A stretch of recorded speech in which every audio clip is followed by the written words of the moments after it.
Welcome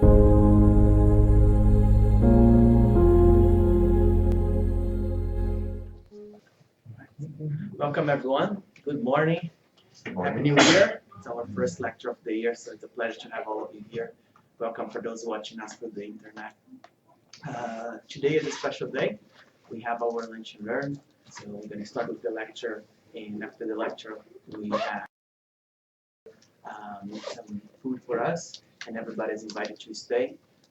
That's a way that we get help to pay our rent, our expenses at GSS.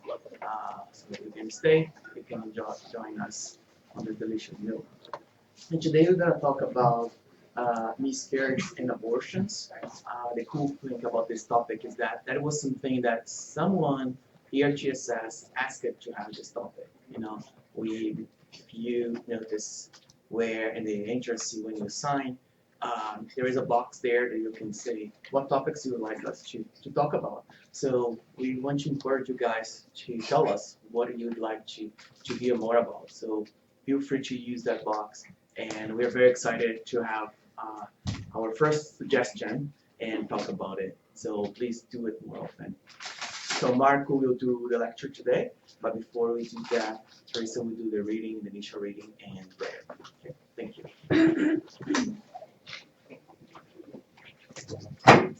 So the reading is going to be from the book Happy Life by by the Spirit of Miscarriages.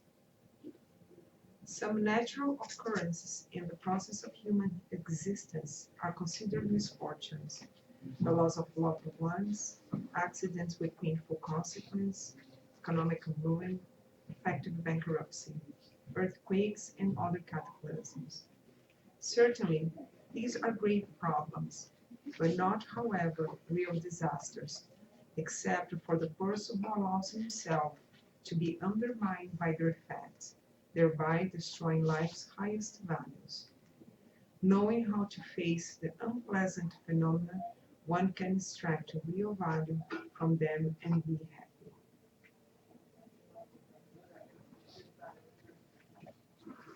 Dear Lord, Jesus our Master, good spirits here present, we thank you for the opportunity of once more being here together in a new year, the new lectures, new opportunities of learning together. We ask you to bless our brother Marco during this lecture so he can be enlightened and bring us some knowledge that can help us with our difficulties on our daily life. Thank you once more for your protection and the light that shine over us right now. And so forth.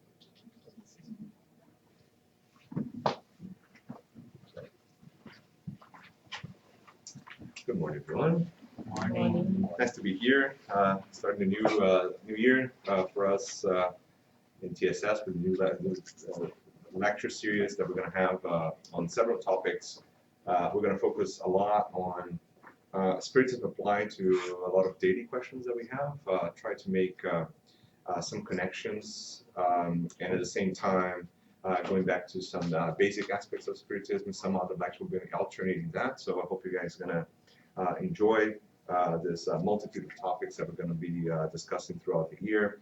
And as Marcia said, this is an interesting topic because it was suggested by someone here at CSS, but not only that, it happened to be me, and I have some experience on this. We actually lost about 7 pregnancies overall in this existence. So we've been through this several times. So I know how hard it is. And actually, while that was happening to us, I studied that a lot. So it kind of makes sense, right? So I think I'm going to be sharing a lot of the information that I was able to come up with, right, in this last couple of years that we've been through this.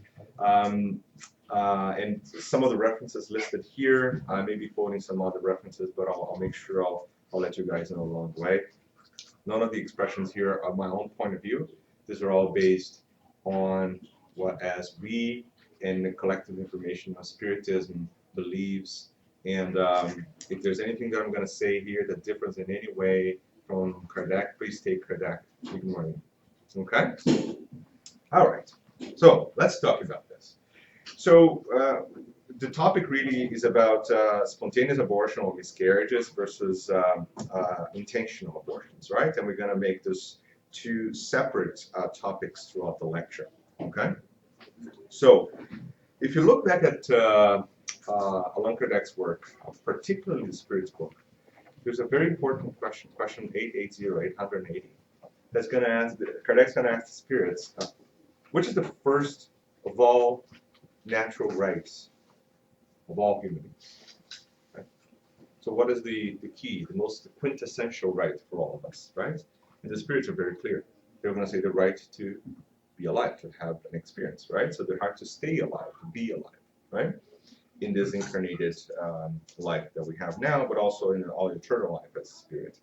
So that's why no one has any right to take away, even if it's like a split second of someone else's ability to be alive, right? So it doesn't matter when or how, this is like a quintessential right of the individual, right? And we start with that because that's, I think, the most important piece of information that we're going to be discussing today. At the same time, Spiritism, and these are some disclaimers right before we get started. Spiritism is not here to judge anyone. And that's the very first thing we learn in Spiritism. We have all this information. We learn from it. And we know as Spiritists by the efforts we make to improve ourselves. Not by pointing fingers at others and saying, oh, what you're doing is like horrible, like you're such an evil person. Like, that's not how it works, right? So the intention here is not to create an anti-something feeling, right? But rather educating ourselves so we can better understand and also help people that are going through struggles, right? And I'll tell you this by experience, it's not easy, right? And I know in our own perspective and experiences that obviously that was part of our reincarnatory plan to come back and give value to the fact that it's important to bring another person in this life. And we had to try it 7, 8 times to succeed. So that built on us this incredible drive and energy to do this, allowed us to improve ourselves. So for us, it was a gigantic learning opportunity, and I can see that today. But while we're going through this, it's very difficult, right? And is it possible that I've, ended up committing abortions in the past, and that's why now I have to really, really try hard to get it done? It could be, I don't know. It doesn't matter what happened in the past, but at least now I learned from that experience. So we're not here to judge anyone, right? That's critical, okay? Or create animosities, right? Between someone who's going through a problem and the others who feel they're great because they're not going through the same situation, right? And that's very important, okay? Now, this is what, question 340 of the Spirit's book is going to tell us. So what is it like to be incarnating, right? Because we've been talking about miscarriages and abortions. It's important to understand in the spiritual perspective, like we're actually coming back from the spirit world into the incarnated world. And this is what the spirits are going to summarize to us. The spirit incarnating is like a traveler embarking on a dangerous voyage, not knowing if you'll meet death on the waves ahead. That's how we feel coming in. Not fun, right? Think about this. We're all in the spiritual world. We're all having fun there, living our happy lives in our spiritual house, with our spiritual family. Everything is beautiful. We're all enjoying life, going to school, learning how to be a better person. And then all of a sudden our mentor comes in and says, listen, I have something to tell you. Let's go on a journey with me. Yeah, sure. Here's the thing. You're not going to remember anything. I don't know what's going to happen.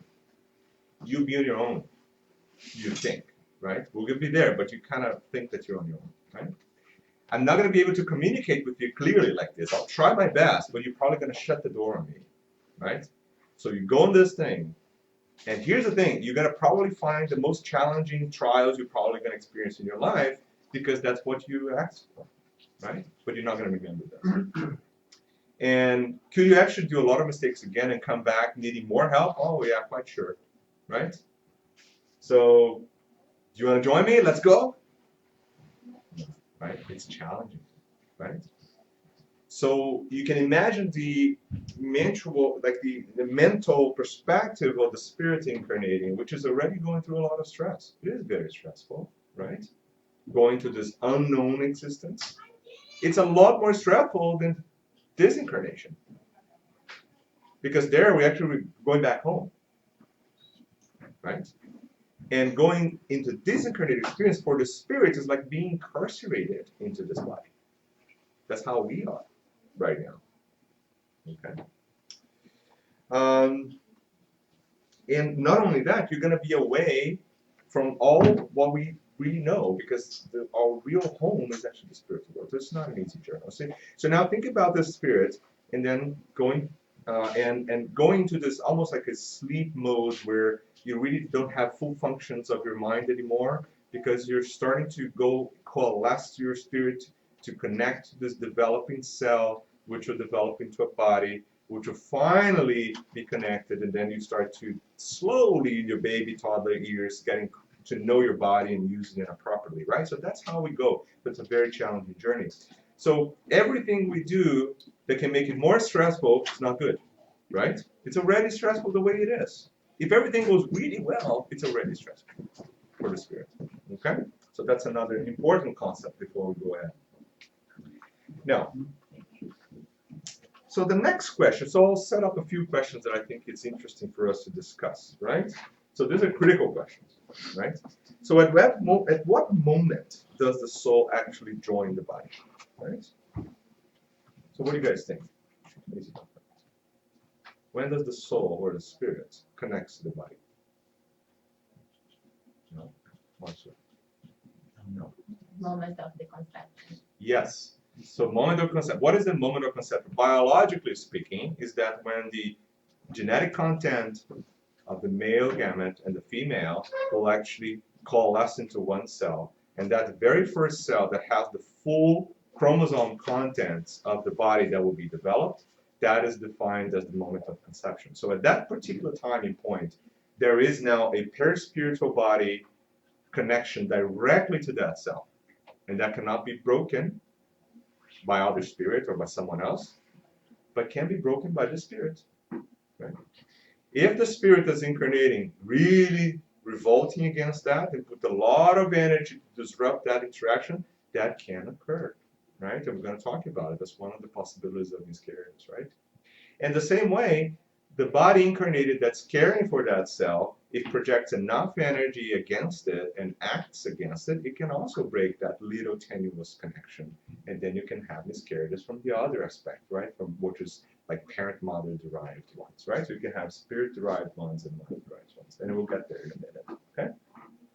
But it's interesting that the spirits are going to tell us that this connection is finalized when the baby is born. Right? So the initial connection is during conception, and then that connection progresses as the body progresses, because then the perispirit of the incarnating spirit will connect to every single one of the cells of the developing body, right? And finally, when the baby is born, then that's the final connection. And that at that point on, the spirit cannot really disconnect itself anymore unless it commits suicide, right? Then if the body dies, the spirit disconnects. Right? Another interesting point here in this, this particular time is this connection is not random, right? So there is a very comprehensive planning that happens in the spiritual world for this to occur. So nothing happens by chance. And we talk this about all the time, right? Nothing happens by chance. And not only that, things don't happen by chance, and they're modeled by both the incarnating spirit and the mother, right? Because this is a process that occurred both of them at the same time, right? It's inside the body of the mother, but at the same time, the spirit is also connected to that body. So what do you mean, Marco? What I'm saying is that if there are particular characteristics for that body, let's say for some incarnatory plane, that body is designed to be born, let's say without a limb or with a particular condition or something, that is directly related to the condition of the spirit that's incarnating, right? And that's not by chance, right? And that can be influenced by the mental modeling of the mother too. She can influence that process too, right? Because energetically speaking, she's directly connected to the developing body, right? So there's always, see, it's like almost like a partnership happening for that little body developing, right? Okay, so now let's talk about specifically, right? About, and that's exactly what I just mentioned to you, right? So let's talk specifically about miscarriages now. So a little bit about the basics, right? So when the body connects, right, it is a critical time in development for the baby, particularly the first 3 months, where every single one of those divisions of those cells in that body will give rise to a very complex system afterwards. In other words, if a cell that is developing, for some reason, one of those cells makes any unusual divisions or changes that are not specific, or any mutations, anything that happened at that time, the consequences for that developing baby will be dramatic, right? And most of them are not going to be compatible with life.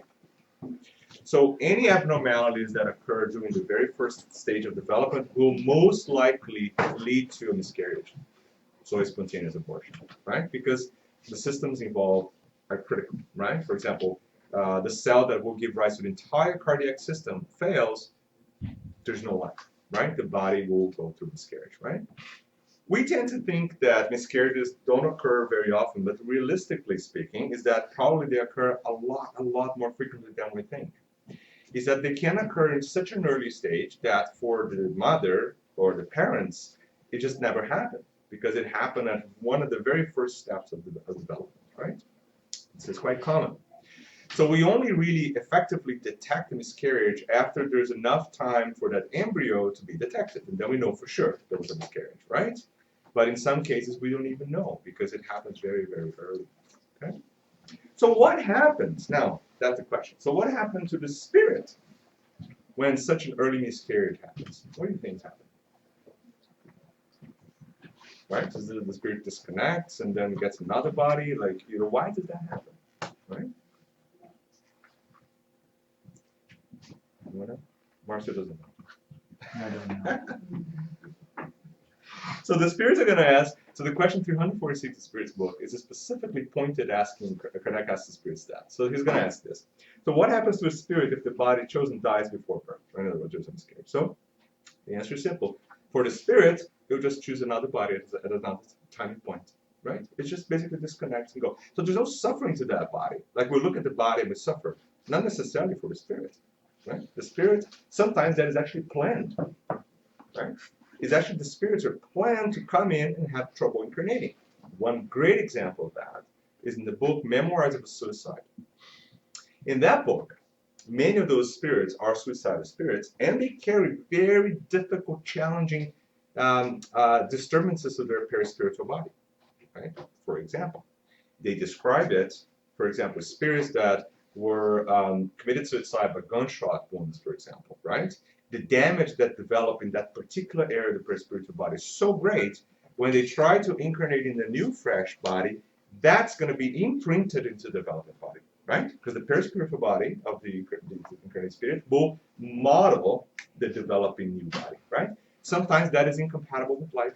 So basically, the damages of that perispirit are so great that when it starts to connect again to all the cells in that developing body, that energy blocks the development of the body. So the spirit is going to be a miscarriage. And this spirit in the book Memoirs of Suicide describes that every time he goes in and tries, 2 things happen. One, he's going to get more eager to come back. Look at this. Isn't that enough? So the spirituality takes every single of those moments to teach us something, right? So it will develop this good vibrations, like, I really want to go back. I want to go back again. I'll try again. So it brings that energy up, and at the same time expurgates, like gets rid of some of that energy that came from the suicide, even if it's a tiny little bit, right?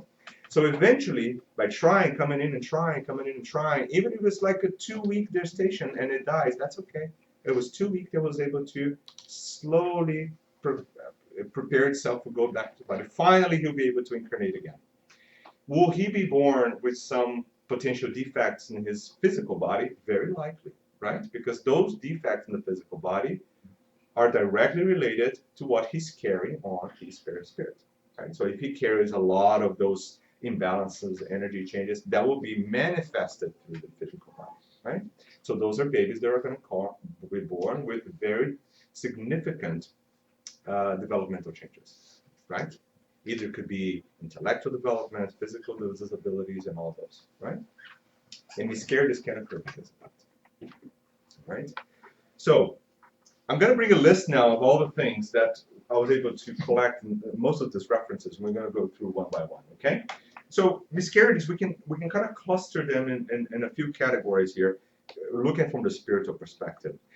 And this is based on some of my own research, but also some other material available from the FEB, the Brazilian Spiritist Federation. Okay. Now, is this supposed to be a definitive list of everything that can happen? Absolutely not. Okay, because every single case has its own story. So, one, if you want to tell me what happened and talk to me about your own experience, that would be great. I'm not going to be able to tell anything more than you know already. Right?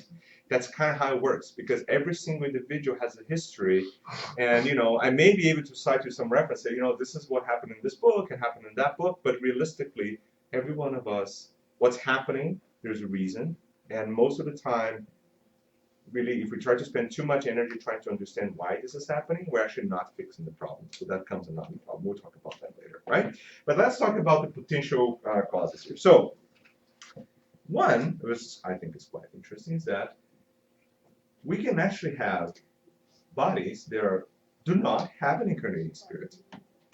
That's possible. That's described in the Spirit's book. That's described in Andrea Louise' books.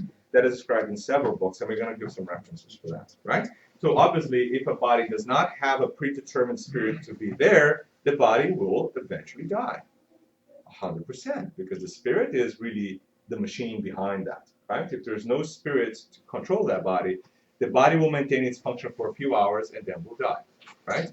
Some parts of the body are automated. For example, our hearts are going to beat without anything because they're electrically designed to do that. They're not going to do this forever, but for a short period of time, the heart can beat on its own. It has its own pacemaker. So some of other functions in our body also do not need a specific input. They're automated functions, but they will eventually die. Right? Because the spirit is the key regulator of all that. Okay? So there are some of those in there. Also, incarnating spirit refusal. And there I'm going to give you some references of books that describe that. So if a spirit really is reluctant, and this is almost like a mandatory incarnation for that spirit, let's put it that way. So you reach to a point that the spirit has to go back in to fix whatever it has done before and learn with that experience. But if that energy inside him is so overwhelming, he can project that energy into that developing body, and the body will die. So that's one of the possibilities, right? So reincarnatory planning. So as I mentioned to you from the Memoirs of Suicide, depending on what's the planning for that spirit, you can have several rounds of miscarriages for that spirit. And that's the example I gave you here. And also, depending on what the spiritual body of the incarnating spirit carries, that's going to be very difficult for him to incarnate, right? Because if it's a lot, maybe a lot for that body to sustain life, and they will go through miscarriages, right? It could be a trial for the parents, and that's relatively common, right? So parents, and that have several challenges in the reincarnatory process, it may have been that in the past they did not give the right attention for that, or they denied it, or they committed abort, or something happened in the past, and now they have to learn to give actually the right importance to this, and then they have to go through this multiple times. It's a possibility. There's many other possibilities that we're going to bring some examples to you, okay? And a mother's rejection, and that's also, there's Andrea Louise, I'm going to cite you the reference here in a minute, that talks about this. So if the mother rejects it strongly, and it may not be conscious rejections, and that's a critical decision. It's important for you guys to think about this here. It's not the case that I'm saying here is that the mother is going to say, "Oh, I don't want this baby," blah, blah, blah. That is one story, right? But we have scenarios where the mother consciously say, "Oh, it's my baby," and this and that. But when the spirit is on its free capacity, let's say when the mother is sleeping and the spirit of the mother is free now, she encounters the baby, and then she's like, "Okay, I don't want you," and that's it, right? And that will cause very significant damage to the developing baby. And that can be done, for example, indirectly through risk factors. For example, mothers that have certain types of addictions and behaviors that increase the risks of miscarriages, right? That is some sort of indirect refusal for that particular incarnatory process. Okay, so let's go through some of this now. All right, so let's go. So, okay, so question 345 of the Spirit's book, and I think this is very important for us to remember because it's something that a lot of spiritists and non-spiritists have that same question, right? So could the spirit refuse to inhabit the body that has been designated for it, right? So the answer is actually yes, it can refuse. However, since the ties that bind it are very tenuous, right, and easy to break, they may actually be severed, and that's what I mentioned to you. So by the spirit who recoils from a trial it has chosen, in that case, the child does not survive. In other words, if the spirit comes and refuses that trial, it actually can sever that connection with the developing body of the fetus while the fetus is still in the mother's womb, right? So in other words, it will lead to a miscarriage, okay? So what are the other possibilities, right? So let's look here. So are there stillborn infants who were not meant for a spirit to incarnate in the first place? Yes. So there are some pregnancies that they're not really designed to have a spirit, and that's part of the incarnatory plan. And the reason why, see, there are some who never had a spirit that's destined for their bodies. Nothing would have been accomplished in them. It is solely for the parents as a child is delivered. So it is a trial for the parents, right? That happens too. It's possible. Sorry, you meant the whole pregnancy there was no spirit? Yeah, you can have no spirit connected to that developing body, and then the body will eventually die at some point. Because as I mentioned to you, there's some autonomic functions of the body that can go on at their own, but if the spirit is not connected there, the final step of the incarnatory process does not happen, right? Which is when the baby is born. So that baby is either stillborn or will die right after birth. So that's for the mother or parents. That's likely for the parents' trial, right? Because there's no trial for the spirit, because there's no spirit. It's literally just the body, right? Now, why does that happen? So every case is a different case, right? We can't, that's why I was trying to be very careful, is that we can't say, oh, that's because of the mother did this in the past, and that happened. It's almost impossible for us to come up with every single one of those explanations, because they're numerous, like there's an infinite amount of number of those. But certainly, the fact that that baby is being developed and is destined to die, the body, right? Because it doesn't have a spirit incarnating, is certainly in that scenario a trial for the parents or the people around it, right? Not necessarily for the parents, but the people around it. There's one other possibility, is that in Monopoly Mental Demeanor that brings an alternative to that is sometimes parents can elect to bring those in to help in the development of a body for a particular spirit. And I'm going to mention that later on, is that you can have parents that say, I want to come in and I want to have several miscarriages with or without spirits because I'm going to help someone. And that is quite possible, right? So we can elect to do that, to be a parent that's going to be childless because we can't have kids. But at the same time, while we do that, we're certainly playing a bigger role, right? We may be helping a spirit or some sort of process of incarnatory process. And that's why Monopoly Demeanor. I'm going to mention that in a minute. Okay? The other burning question that probably most of us have is like, so does the spirit know that that's going to happen? So that they're going to literally die inside as a fetus? So actually question 348 Spirit's book actually addressed that. So the question is, does the spirit know beforehand that the body has chosen will have no chance of surviving, right? And the spirit say it knows sometimes. But if it chooses it for that reason, it does so in order to avoid its upcoming trial. So there's two possibilities, right? One, the spirit knows and is prepared for it. So okay, I know I'm going to come in, and I know I'm not going to complete my incarnatory process, right?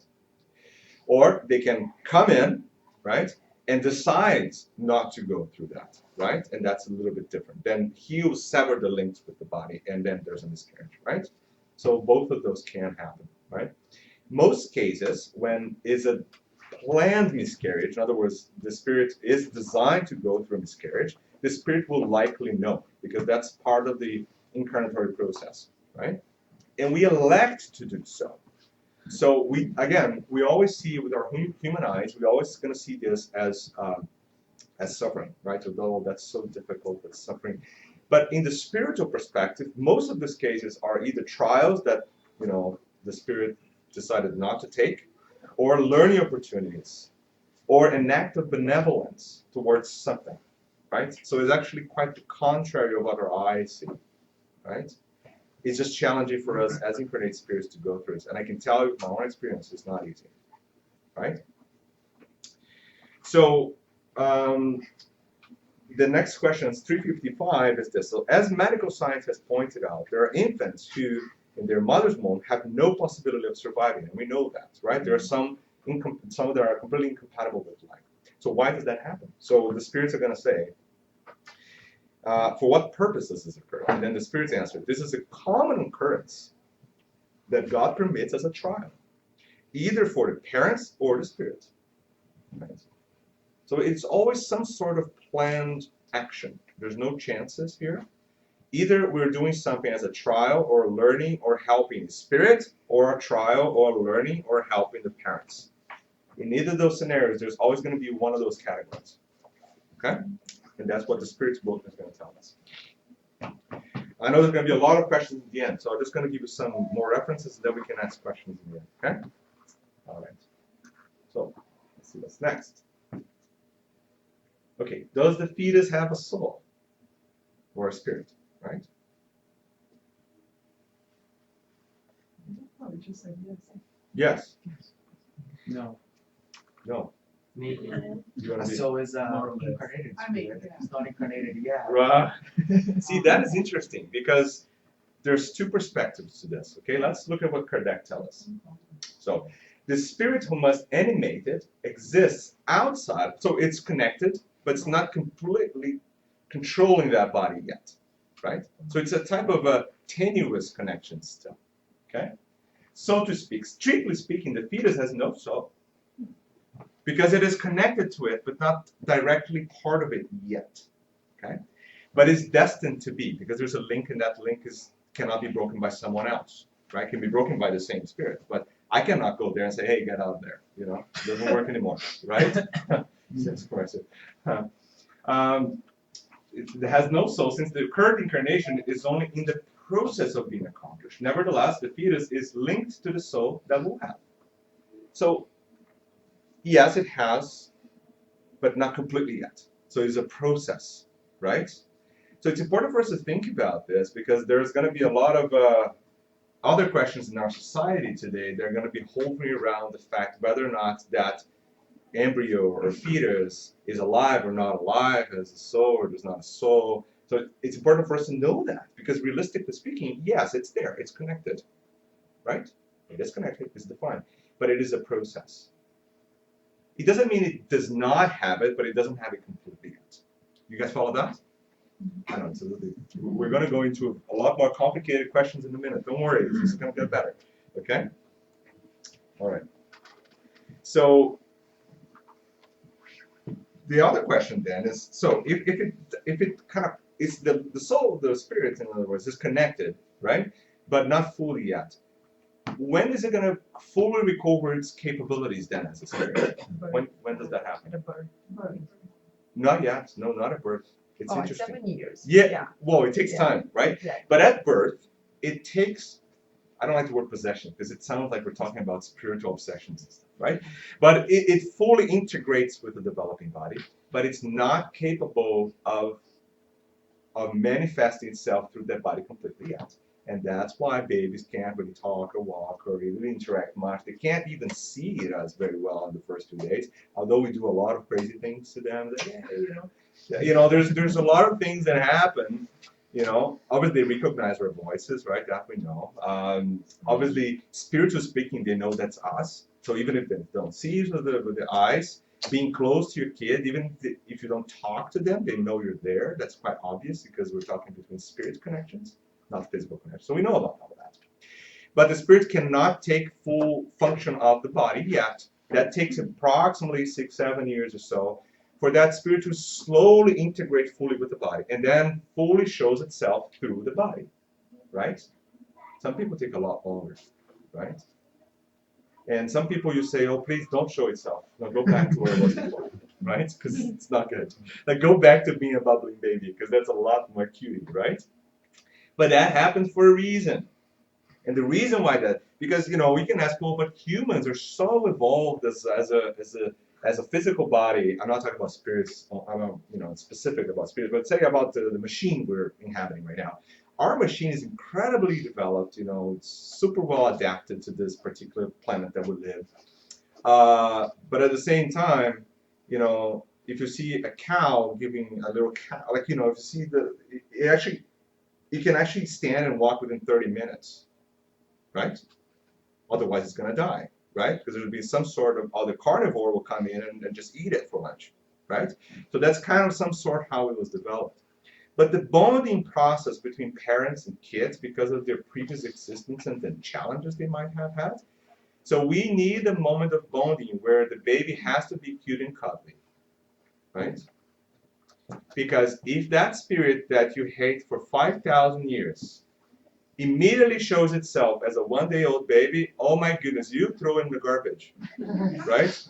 Because you cannot live with that. It's a challenge. You're going to live it in someone's place and say, take this. Because it's already telling me that I'm a criminal, that I killed it 5 times in the past. That's not good, right? Especially if they cry a lot. I know. So that bond, the process, that's why we're so delayed in that process. Exactly to give time for the love, maternal, parental love. And I like to use the word parental love because I think it's more comprehensive, right? So the parental love would be able to offset the challenges that we already have. So when they get that their preteen years, we're kind of okay with it, right? Because we're able to smooth out some of the challenges that we already have because of the cute and cutie babies and the love we have for them, right? But a lot of these babies are going to come and they'll have a grudge with us. Yeah, they don't like us as a spirit. And that's okay. We have to understand this, right?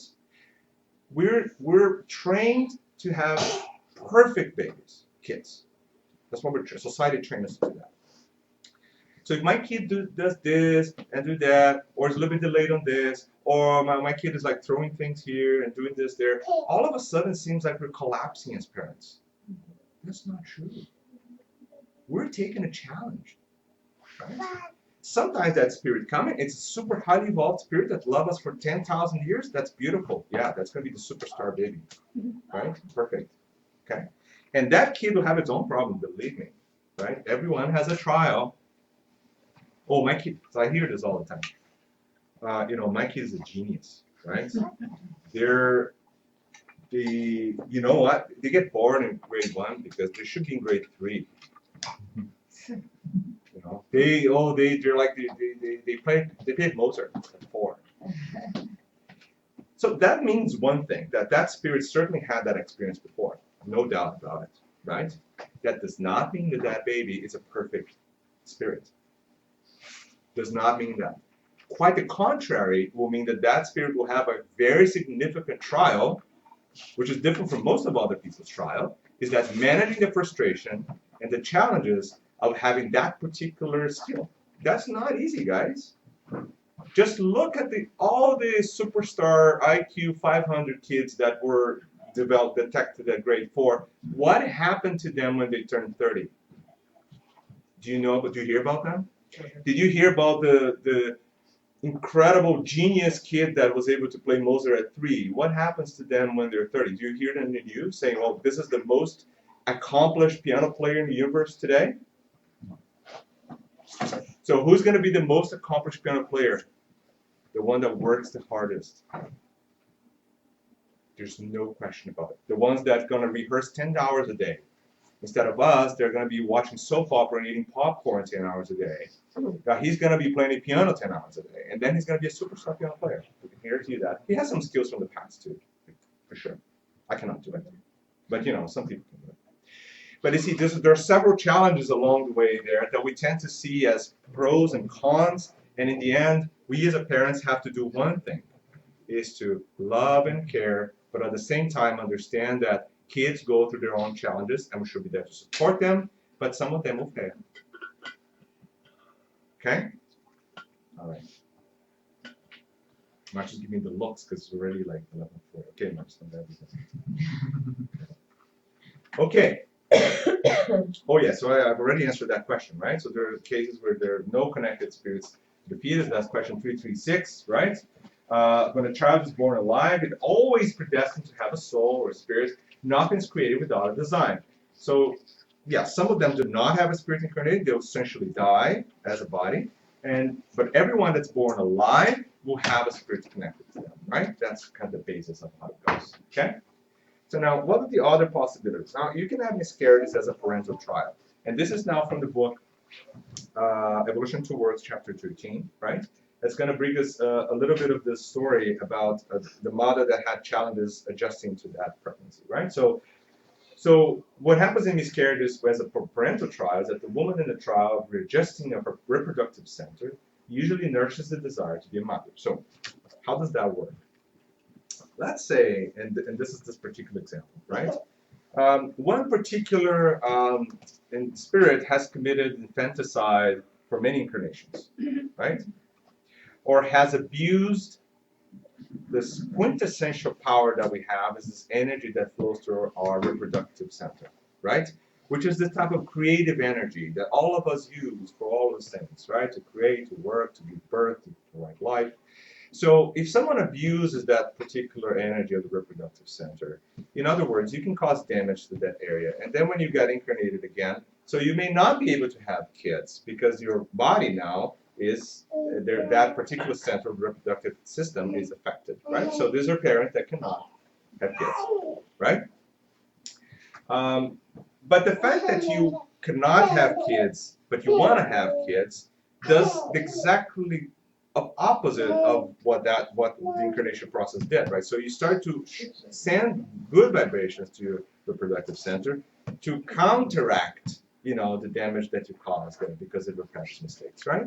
And by fact that you have a chance of having multiple babies or multiple miscarriages, every time you go through that, it's almost like you're healing that part of your body a little bit and increasing the desire of having another kid. So that all together will eventually enable you to have a kid.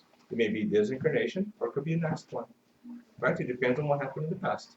We don't know, right? So thus, the mother impregnates, that's what I'm saying, the reproductive cells with a high dose of magnetic attraction through which it forms, and the help of a sperm cell, it can form an embryo, and sometimes it's a non-viable embryo. So in other words, if you're destined or defined that you're not going to have an incarnating spirit, this particular incarnation, right? But you're really, really winning hard, and you're working on that, and you're sending good vibration and trying. Sometimes you can even develop a baby, but if it's not supposed to happen, you're going to have a miscarriage because the embryo is going to be non-viable. Can occur too, right? Just to make it a little bit more complicated the story. So both of those options can happen. Okay. Now, what about mother rejection? That's the other possibility, right? So in contrast, there are, for example, cases in which women, by deliberately refusing their pregnancy once expectant, they expel their incarnated entity in the first weeks of gestation, disrupting the cellular process of fetal constitution, and obviously acquiring more deaths, right? That can occur too. So all those possibilities are out there, right? Now, do we have to spend all our energies trying to figure out why? No, please don't do that. That is not a good exercise. Because we know what to do, and that's what's important, right? Understanding, you can think about possibilities to give some soothing to the struggles you're going through, right? It's important, but at the same time, don't be hang on the past because that's not going to allow you to move forward. And I think that's the point. Okay. Now, let's talk now briefly about. It's probably going to be another. We can have another session, unfortunately, because I don't think we have time to talk about it now. So, again, starting point information here about abortion, okay? And I think that's quite straightforward in Spiritism. So, is artificial abortion or induced abortion a crime regardless of the time of conception? A crime is always committed when the law of God is transgressed, right? So the mother of any other person involved always commits a crime. Maybe the word crime is a bit loaded here in the translation, but it is an aggression against the law, right? Upon taking the life of a child before its birth, because it prevents a soul from experiencing the trials for which the unborn body was to have been the instrument. That's what I'm trying to. Now, We know that. But here's the thing. Does that mean that I'm going to now attack people that are doing abortion because I hate them, because they're transgressing the law of God? See, that is the problem. And nowadays, we have this mounting, clashing people against, oh, I believe in this, and I believe in that. So what we're going to do, we're going to fight each other forever now, right? Spiritism is not here to judge people. Not at all. We know that this has happened. There's a law, there's a divine law. If there's a baby if there's a spirit coming in that baby, there's a baby developing, anything you do against that baby, it's going against the law, which is the primary evidence that the first question that I read you in the beginning, 880, the primordial right of an individual is the right to life. Right? It doesn't matter which stage of that, because we know now that there's already a spirit connected there, the body's developing, it already has all the genetic content that we'll have for the entire life, right? So there's no question about it.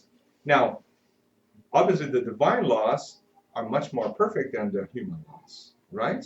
So it doesn't matter what the human law says. In the divine law, there are attenuating factors and there are worsening factors, right? So obviously, depending on what's the trial that the person's experienced, the pain that they're going through, the way the conception was done, those are all attenuating factors to the fact that's happening. Is it still wrong? But there are attenuating factors because God is perfect, right? Now, there are things that make it worse. The same scenarios that can make things even worse for whoever's committing that crime, depending on the intention, the actions, everything is counted and measured for in the divine laws, okay? But in the end, it's still a transgression of the God's law, period. Okay? Now, there are many, many books that talk about this in Spiritism. For example, in the book Vida and Sexo, like Life, well, not perfect translation, but Life and Sex, by André Luiz, talks about many of the challenging cases involving decisions on the abortion are related to previous experiences, right? And they are most of them. And spirits who may be in the process of rescue and need our help. It's tough because when an abortion is even thought about or discussed or think in the mother's or the parents' mind, it's very likely that process is a challenge, is a part of a trial for them and for the incarnated spirit, right? So that makes the decision a lot more complicated. Also, our society does not help in some cases because, if one of us have a problem with any type of problems we have in life, either being suicidal thoughts, addiction thoughts, anything like that, most society understands, will support, and will give some sort of guidance of what to do and clarify things, how should you decide to do things. When it comes to abortion, a lot of people are so traumatized by the thoughts of having an abortion that they don't seek help. And when they seek help, they're not helped, which makes everything a lot more complicated for someone going through that scenario, right? So our role in Spiritism is to educate and support everyone, right? But in the end, the decision is always going to be made by the individual, and whichever decision we make will have consequences. And that's the bottom line for Spiritism, right? So obviously Spiritism believes that life is life no matter when or how, but at the same time, we also understand that our role is to support and educate. And we're talking about spiritual education primarily, right? So people understand what exactly is happening when an abortion is being done, right? Now, what else, in the book, Religião dos Espíritos, this one here, so I just brought it up here, in chapter 2 of this book by, Chico Xavier, Spirit Emmanuel, it also, chapter 2 talks about, all of it is about the concept of abortion and the induced criminal abortion, right? So I would suggest you guys reading. I don't have time to really discuss that in detail now. And not only that, if you go back to Spirit's book again, 359, so in cases where the life of the mother would be endangered by the birth of the child, is it a crime to sacrifice the child in order to save the mother, which is a very basic concept today in our laws, right? So if the existence of the mother is threatened by the pregnancy, what should we do? So the spirits will answer very clearly, it is better to sacrifice the being who does not yet exist, right, than the being who already exists. And that's exactly what our law support, right, which makes a lot of sense. Now, look at the spiritual side of this. Sometimes this might happen exactly because of that trial. Maybe the spirit is not even really designed to come back, right? So it's impossible for us to know exactly what's happening spiritually in any one of those cases. What matters is, obviously, in that scenario, it's always better to protect the life of the mother, right? And we know that, right? And if the spirit is designed to come back, it will come back. Remember, Kardectal does that too, right? And the spirit cannot incarnate, we'll choose another body, will come back if it's designed to do that, okay? Now, pro-choice versus pro-life. So this is the ongoing debate. Everywhere you go, you see, people kind of punch each other because of that and stuff, right? So realistically, if you really understand the law of God, okay, if you really understand that, and incorporate that law of God inside of you, that question, that verses would never exist, because the choice is life. So, but we're not there yet. So people still don't understand that completely, and it's challenging. It's a process. I cannot tell someone to change. Like, you got to stop thinking that way. You got to think exactly like I do. That does not work. People take time to learn. How many centuries we learned that we should not kill other people just because randomly, because they took a little something from us and we chopped their hands off, kind of thing. How many years our society learned not to do that, right? The Mosaic laws are very clear. You kill someone, just go there and kill the other person. That's all fine. That's all offset, right? Spiritually speaking, we're creating a gigantic mess because now everyone's killing each other, and all those spirits have to come back and fix it, right? So we're leaving that mess right now because we've done that, right? Now we've learned that we shouldn't really do that. It still happens, but in a very smaller proportion compared to what happened before, right? Now, this is another critical point. Well, abortion, non-abortion. Right? Eventually our society will learn that choice and life are the same thing, because there's no choice. Choice is only life. There's no other option, right? But how long is that going to take? I don't know. Am I going to fight because of that? Fighting? Remember what happened when Jesus was there and people tried to fight to help him out, right? He ended up crucified, and everyone, was arrested. It was a disaster. It doesn't help. That's exactly what he was trying to tell us, right? It's not fighting that you're going to be fixing this. It's by loving. Love each other. Understand that people need time. It's a process. It's painful.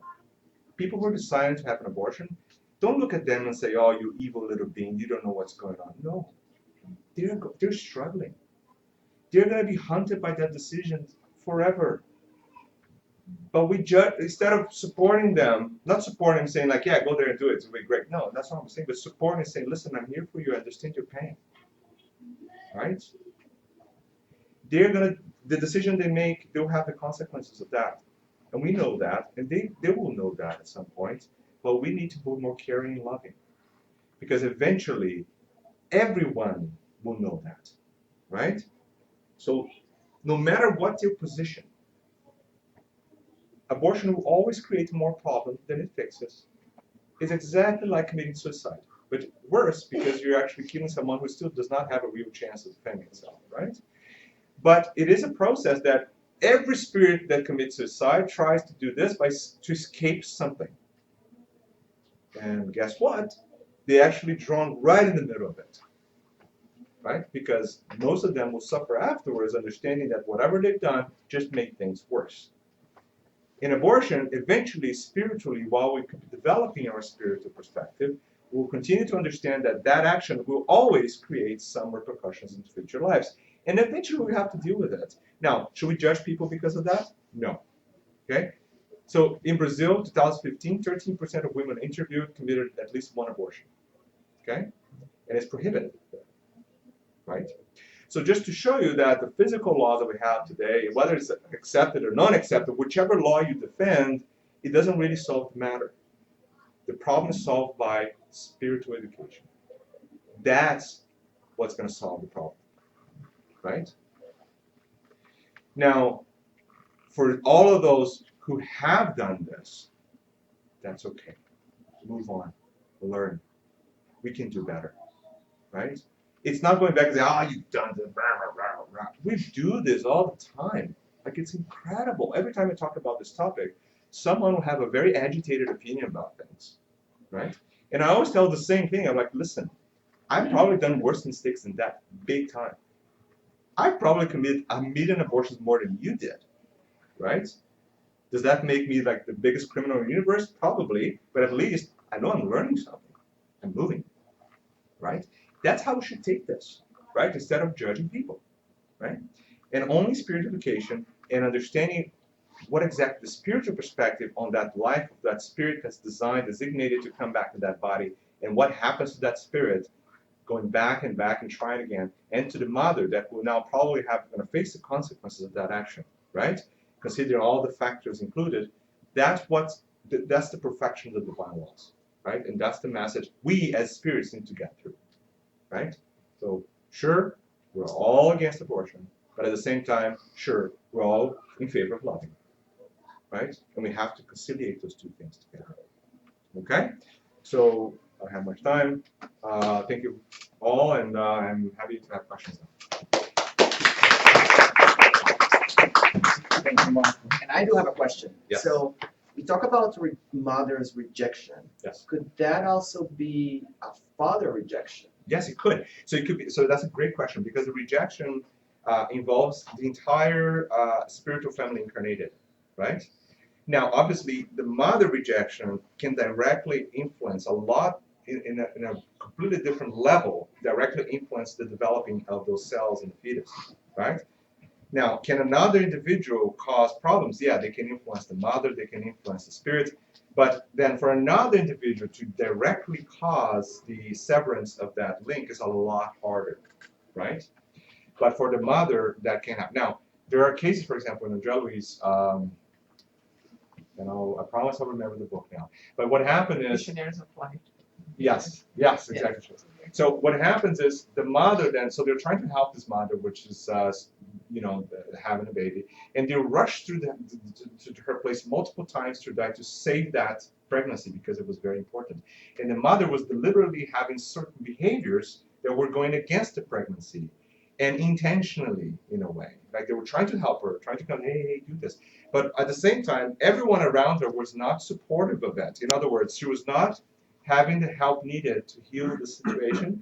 So if people around her was able to send the good vibrations to that mother and the baby, maybe they would have averted the situation, right? So that's how the other people around influence it, right? But it eventually, they may have succumbed to the process, right? So it really damaged the developing baby. So that's kind of how it works. Anyone else? Any question? Yeah. I got two questions. Yes. First one, is it spirit aware Mhm. of a situation since the conception, since the first cell? Yeah, that's a fantastic question. Not completely. Let's Okay, repeat I'll the repeat the question. So is the spirit aware of their existence, of what's happening to them after they go through the initial connection with the first cell, right? So what the spirits tell us is that they're not fully aware of what's happening anymore. So in the beginning, when they have the first connection with the parents, they're still fully aware of what's happening. They talk about it. They discuss the incarnation. They know they're coming to that family.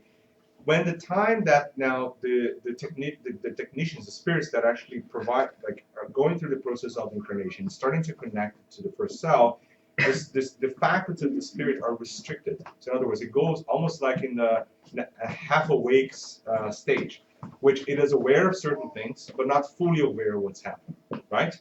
So Does it feel it's like an the parent evolution process. neglecting the pregnancy, for example? Hmm? Does it feel like the mother rejecting or the father rejecting?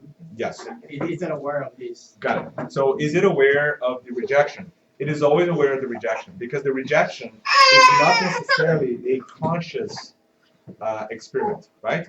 Is the energy that is derived, the energy that is sent to that developing spirit will be felt directly through the spirit, right? So it's a little bit different. So the spirits do not describe this in details, obviously, because we don't have even words or technology to describe this. But the way it's described is this: like every time some negative energies are projected against someone, no matter which stage that spirit is, the spirit will feel that. Now, can it express it? No. Does it fully understand exactly what's happening? No. But it knows something is not right, basically. That's kind of the state where they are. My second question is that the bonding with the mother, we know it's huge. Yes. What about with the father? Okay, that's a great question. That's why I always use the word parental love and parental, because it is always an effort by two individuals, right? Obviously, bonding with the mother during gestation is certainly a much more intense process, Because now not only you have the spiritual connection, but there's a physical connection too, right? The incarnating spirit is actually beside the mother or within the realm of the mother all the time. So it's a lot more intense. But at the same time, the other parent, in that case, will be certainly connected vibrationally to the spirit too, and it's critical, right? So much so that when the spirit is born, it needs that connection to completely fulfill, like for the spirit to fully develop and understanding that relationship. It's always important to have the other figure part of it, right? And obviously there are a million different alternatives here to the story, right? Oh, this can happen, that can happen, parent can do this, go away, die, blah, a million things can happen. But in general, it always the two. And actually, all of the books, particularly Andrea Louise, will describe that very clearly, that both spirits, father and mother, will have the largest influence on the developing fetus and the spirit, right? And they complement each other. And that's why we need two, right? Now, that's going to come up with a million other questions, I know. Yeah. What happens with, okay, so what happened in vitro fertilization? What happens in pregnancies that are, you have another host that's having the baby. So that gets a lot more complicated because, each one of those scenarios will have different connections, right? For example, there are cases where a woman hosting a baby for another woman has more connections to that developing spirit than the mother that will take care of it. That is possible because the spirit is not related to the cell. The spirit is related to the spirit, right? So, some spirits do not have a father. What happens? Well, that's fine. He knew it probably and was part of the incarnatory process. And that's part of the trial he has to go through. See, like every one of those alternatives will have some sort of planning behind, right? For me, the easiest way to think about it is that we have our spiritual family, which is our real family, right? So however, whatever is the way to get together, that is what matters. And we could continue in this topic and talk about adoption. Oh, yeah, What is adoption in all of this, right? So for me, it's thinking about the spiritual family. Doesn't matter how it at the end gets composed. That's what matters. Right? Yeah, absolutely. Because even in adoption, sometimes the spirit is more related to the adopted, to the father that's adopting than actually the physical biological father or family. And that's very well known in literature, right? So in spiritual. So again, the connections, as Marcia said, it's gigantic, right? So we're talking about a family spirit.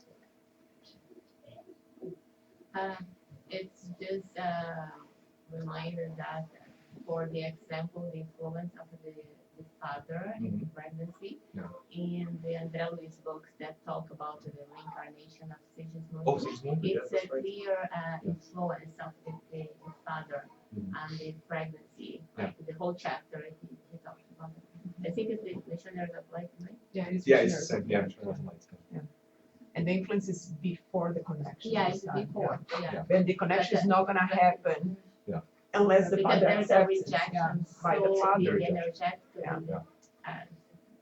So just for those watching us with the internet, we are talking about the reincarnation of Sigismundo in Missionaries of the Light. There is a chapter in Troy about this, and that connects the question on the father and the spirit, the rejection by the father.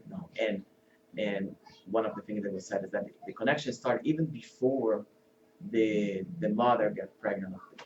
All right, so the conception. We do have the lunch and learn today.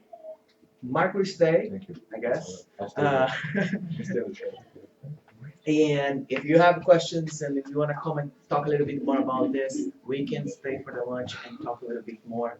So thank you very much, everyone, for the discussion, for the questions. We're going to have set up for the classes now. For those watching us for the internet, thank you for participation and invite you to do your own final prayer at home. Okay? Thank you, everyone.